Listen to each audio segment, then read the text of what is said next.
This award came as quite a surprise. It came as quite an honor, and I would say doubly so given that it came from my very good friend and former mentor, Rob Swihart. Rob set an example early and often for how to be a top-notch mentor, and I've always tried to follow his example, though I often fall short. Um, I'd like to thank my parents, my mom for taking me every day for many, many summers to the University of Kansas to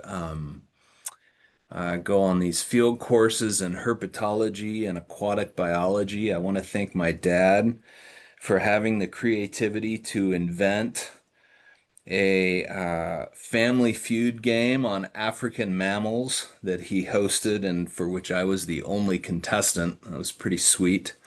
Um, and my brother for enduring many, many trips to many, many zoos to see many obscure mammals.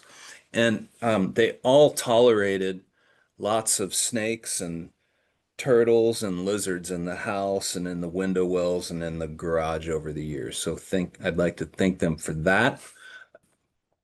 I would also like to thank my undergrad advisors, Glennis Kaufman and the late Don Kaufman. They taught me how to build a love for patterns and for data from a love for nature. Um, they had three phenomenal grad students at the time, Brock McMillan, Ray Matlack, and Ryan Riemeyer. They all taught me that white-footed mice and Elliott's short-tailed shrew are every bit as cool as carnivores. Um, I had two research experience for undergraduates mentors. Their names are Ken Schmidt and Rick Osfeld. They taught me how to turn questions about nature into hypotheses and then how you turn hypotheses into predictions. So I appreciate them for that. Um, there was a pile of grad students at Purdue when I was there. Those folks are people like Tom Gehring, Robin Russell, Jeff Moore, Todd Atwood, Michael Crowder, Travis DeVault, Rich Dirks, Ben Dolan, Ron Gregg, Emily Latch, Karen Monroe, Dan Scheinman, and Rod Williams. What they all taught me was that occasionally there were more important things in the world than the ecology of red squirrels in the central hardwoods region, and I needed to be taught that on occasion. I had an unofficial PhD advisor. Her name was Felicia Keesing. She was awesome. She treated me as a colleague pretty much from day one, and she welcomed me into her study system in East Africa. I'm forever appreciative of that. I had another unofficial PhD advisor. His name was Truman Young. And what Truman showed me was that having a really broad diversity of wide-ranging interests was not a bad thing. In fact, it was a good thing. And then I had an official PhD advisor, Jim Brown, and Jim taught me how to ask and answer my own questions. Um, Jim had a pile of grad students. The ones that I hung out with the most included folks like Ford Ballantyne, Jason Bragg, Alan Hurlbert, and Ethan White. They taught me how to surround yourself with really, really smart folks, but not be intimidated by them.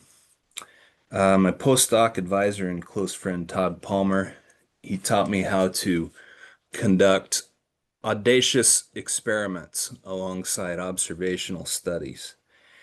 And then I'd say to current, past, and future colleagues and collaborators at the University of British Columbia, the University of Wyoming, and Iowa State University.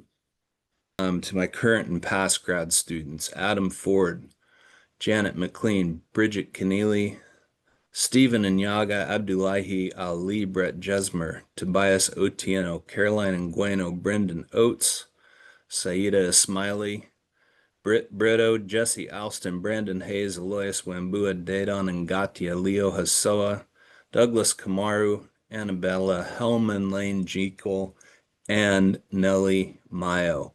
Thank you so much. It sounds cliche. It is cliche, but it's also very true. I learned as much from you or am learning as much from you as you might be learning from me. And last but not least, I'd like to thank my better half, Victoria.